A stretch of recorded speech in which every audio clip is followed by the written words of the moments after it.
talking about enormous amounts of money, former Qantas CEO Alan Joyce, he's going to have his 2023 pay reduced by 9.3 million due to the airline's commitment to implementing all the recommendations from its governance review. So he was set to receive this massive package at $23.6 million. That's been cut to just a measly $14.9 million, Nick. I don't know how he's going to cope with that.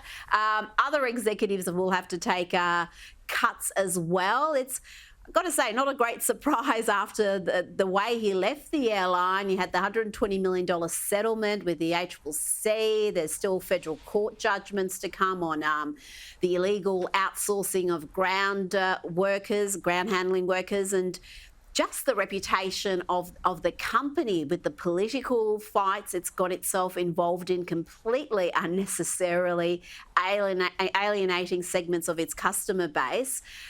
Is this a fair enough decision, or does Joyce have grounds to be upset?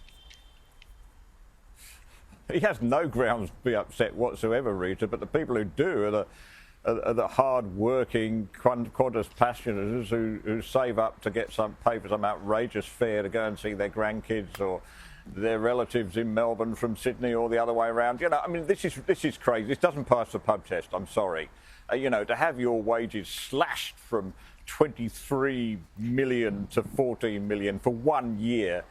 I'm sorry. Most people would say, no, what about the other 14 million? You know, this is just ridiculous when people are scraping together to try and afford, you know, to find that extra couple of $100 to be able to pay off the mortgage in full, that, you know, their mortgage repayment that month, you know, the school uniforms, you know, the whole lot, you know.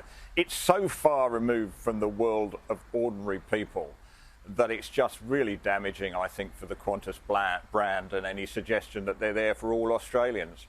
They're not. You know, they're providing a sinecure, a lot of money for a few executives, and the customer service, as you know, in Qantas is questionable at best. I'm flying back Japan Airlines, by the way.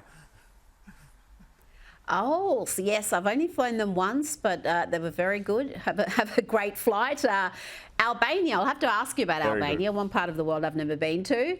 Now, let's talk about the Greens. They're demanding the Albanese government sanction what they call the extremist Netanyahu government in Israel, planning to put a motion to the Senate as early as Monday. Greens leader Adam Bandt said if Labor wants to change the debate, they should change their position, starting with sanctioning the extremist Netanyahu government, recognising Palestine and ending the two-way military trade with Israel.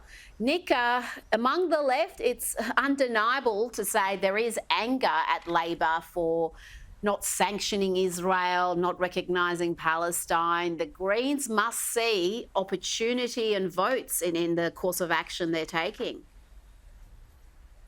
Well, they do, and apparently they're out campaigning in you know, heavily Muslim-populated seats around Sydney and Melbourne in the hope of winning those votes. I doubt they'll be very successful, though. I mean, it may be that there may be some people in those Muslim communities, not all of them, by the way, who support the Palestinian cause and wish them all the best in sanctioning Israel. That's not all Muslims, mind you, but it is some of them. But when they look at the rest of the Greens' policies on say, you know, taking guns away from police and tasers away from police and all this sort of extreme LGBTQ stuff amongst a community that really, by and large, didn't even support gay marriage, I don't think there's going to be much sympathy for them at all. So I think they're really just fighting for a handful of inner-city votes with Labor, and good luck to them if that's what they want to fight over. Well, it's going to be very interesting how that relationship develops because, yes, they may be on the same page with segments of the Muslim population when it comes to Israel's war with Hamas. But like you said, the rest of their agenda is not going to be embraced, particularly their endless culture wars, their positions on things like trans policy, what should be taught in schools.